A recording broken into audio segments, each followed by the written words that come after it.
He gets up, sets off for the Bastion, where everyone agreed to go in case of trouble. Ground forms up under his feet as it pointing the way. He don't stop to wonder why. Finds his lifelong friend just lying in the road. Well, it's a touching reunion.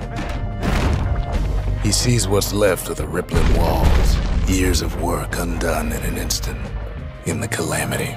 Hey guys, I'm Kerli and this is Bastion, winner of more than 20 awards including Best Downloadable Game of E3, Best Video Game of the Year, Best Original Score, and Best Indie Game.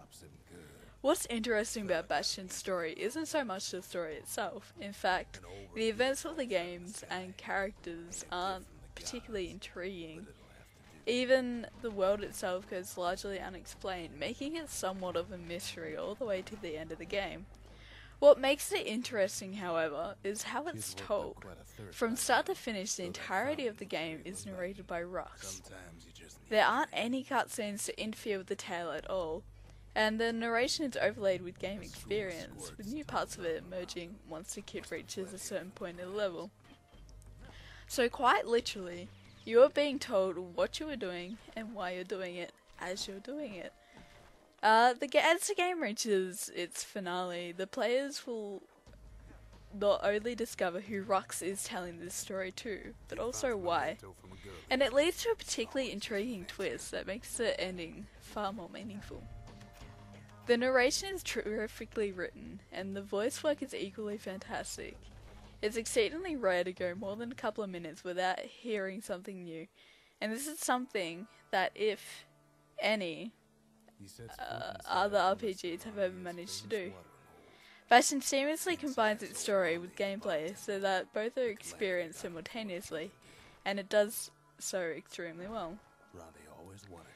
Bastion's audio is equally impressive, but not only because of the terrific voice work of the narrator Rux, but the soundtrack is fantastic and memorable, featuring a diverse array of musical styles, including string plucking, Western motives, and moody atmosphere pieces with an Arabian vibe, and some unusual percussive techno, and even smattering of Asian influence.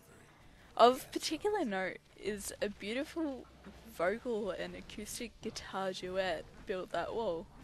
Not only does it serve as a terrific thematic piece for the entire game, but it's hauntingly beautiful in its own right.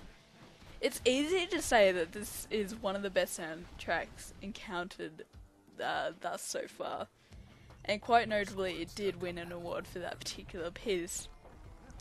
You probably won't play another game this good in the next couple of years, and certainly probably not this year. Bastion is one of a kind, and you kind of owe it to yourself to play this game. So there you have it. I am Kerli, and this is Bastion once again. I do actually really recommend this game. It is beautiful in its own outright.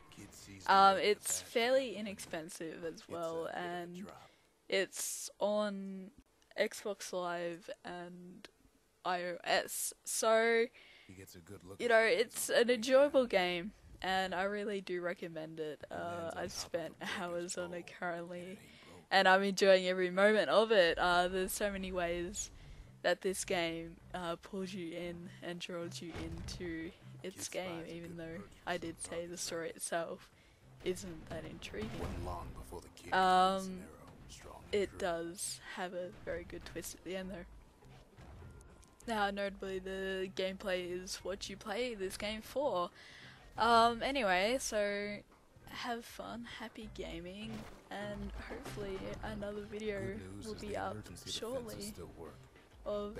Yeah, if you guys have any recommendations of what to review or what you want to see in AoFG, please don't hesitate to ask.